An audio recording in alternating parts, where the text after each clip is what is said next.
जय हिंद दोस्तों। आज हम एक बहुत इम्पोर्टेंट टॉपिक पे बात करेंगे और ये मेरी एक शेड्यूल्ड वीडियो नहीं है। और वो टॉपिक है कि एमवे में ऐसा क्या हुआ कि उसके ऊपर ईडी की एक अटैचमेंट आई है। और मैं इसमें एक अनबायस्ड व्यू प्रेजेंट करने की कोशिश कर रहा हूँ। सबसे पहले हम ये देखते हैं कि जो केस है उसके फैक्ट्स क्या हैं, एक्चुअल फैक्ट्स क्या हैं, क्या मीडिया में आ रहा है।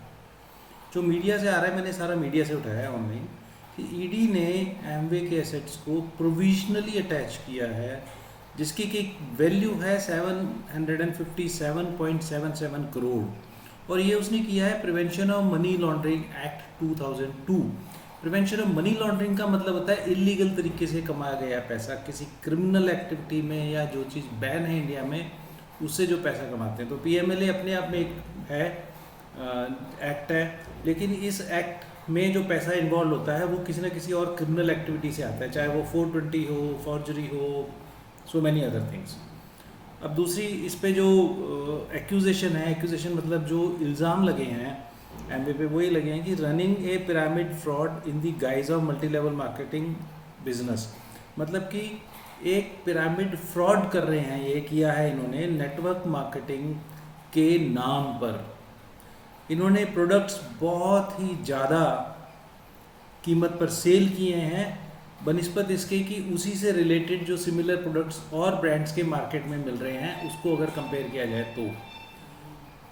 जहाँ तक इनकी टोटल रेवेन्यू की बात है तो FY 03 2003 से लेकर के 2022 तक एमवे ने टोटल 27,562 करोड़ रुपए इकट्ठे किए, जिसमें से इन्होंने इंडिया और इंडिया के बाहर 7588 करोड़ एज ए कमीशन दिया, भेजा बाहर।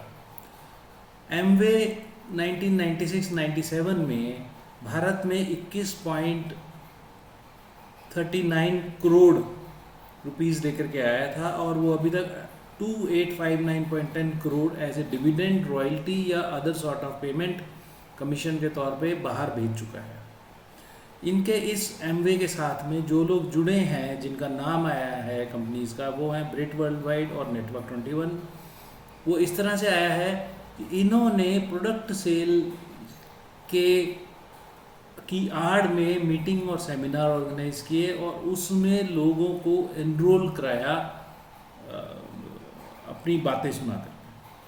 जहाँ तक हिस्टोरिकल फैक्ट है वो ये है कि अराउंड 2011 में हैदराबाद पुलिस ने price chit and money circulation banning act 1978 के अंदर एक FIR की थी एमवे के ऊपर, जिसका नतीजा ये आज अटैचमेंट हुई है। डायरेक्ट सेलिंग इंडस्ट्री या नेटवर्क इंडस्ट्री के बारे में अगर हम आइडिया लें कि भारत में क्या सीन है, तो नीति आयोग के CEO ने कहा था कि direct selling professionals are doing very respectable profession, they are economic drivers of growth of India. India की जो ग्रोथ है उसके इकोनॉमिक ड्राइवर्स हैं डायरेक्ट सेलिंग प्रोफेशनल्स। अभी हाल ही में पिछले साल शूलिनी यूनिवर्सिटी ने एक centre of excellence for direct selling in academics 1 year full time post graduate diploma 2021-22 में शुरू किया है। दिस शोज की प्रोफेशनल्स की कितनी ज़्यादा रिक्वायरमेंट है and they are so positive about this industry.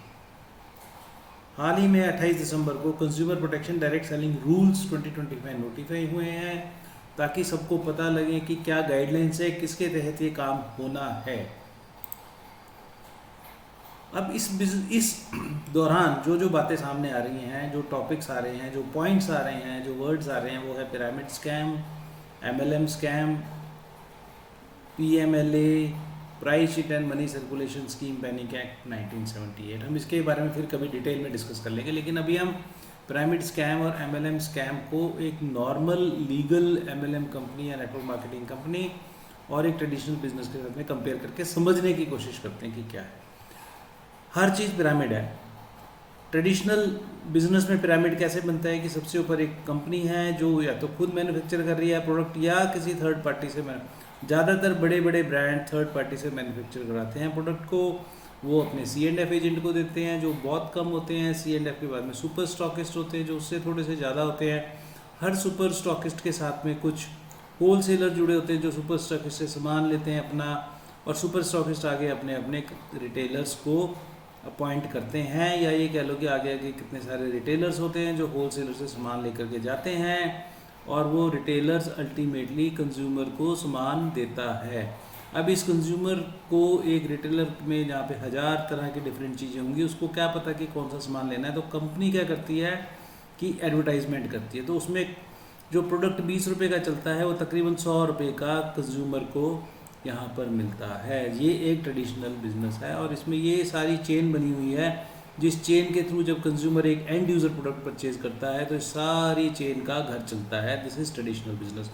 अब हम बात करते हैं लीगल मार्केटिंग में या लीगल मल्टी लेवल मार्केटिंग का। लीगल डायरेक्ट सेलिंग इंडस्ट्री में क्या होता है कि सेम कंपनी है, मतलब एक डिफरेंट कंपनी है जो डायरेक्ट सेलिंग के थ्रू काम करना चाहती है, उसके पास प्रोडक्ट है, वो कोई C&F कोई ये सारे काम झाम ना बना करके वो कंज्यूमर को अपने साथ डायरेक्ट जुड़ता है।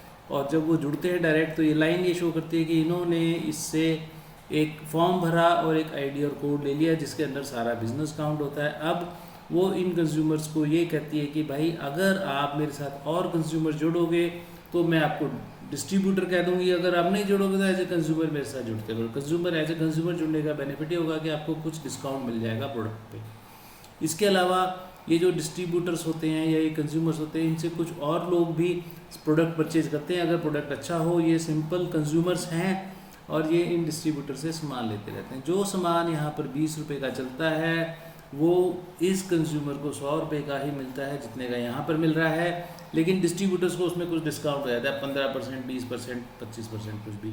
और एक डिस्ट्रीब्यूटर के थ्रू जितनी सेल निकलती है उस सेल का कुछ परसेंटेज इन डिस्ट्रीब्यूटर्स को भी उनके कमीशन के तौर पे मिलता रहता है।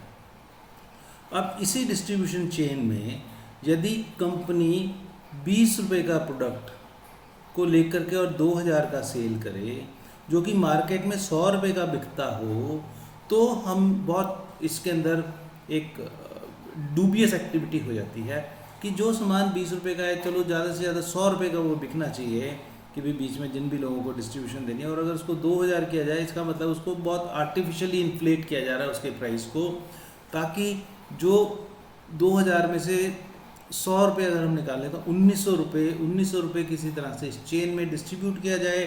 और अगर ये डिस्ट्रीब्यूट किया जाएगा तो उसको बोलते हैं money circulation. Money circulation is ban under money circulation price sheet and money circulation scheme. Banning act के अंदर बैन है। कोई भी वो बैन चीज़ है, वहाँ से जब कोई भी एंटिटी पैसा बनाती है और उस पैसे को एक लीगल तरीके से सही पैसा शो करती है तो वो मनी लॉन्ड्रिंग एक्ट के अंदर आ जाती है। जब भी आप कोई इलीगल एक्टिविटी करके पैसा जनरेट करते हो और उसको लीगल शो करते हो या उसको कहीं बाहर भेजते हो या उसको एक लीगल एक्टिविटी के तौर पर प्रेजेंट करते हो, तो वो price sheet and money circulation scheme के अंदर तो आता ही है। और वो तब आता है जब वो मनी जनरेट हुई, और जब उस मनी को लॉन्ड्र किया गया तो उसको बोलते हैं, फिर वो prevention of money laundering act के अंदर इलीगल काम हो जाता है।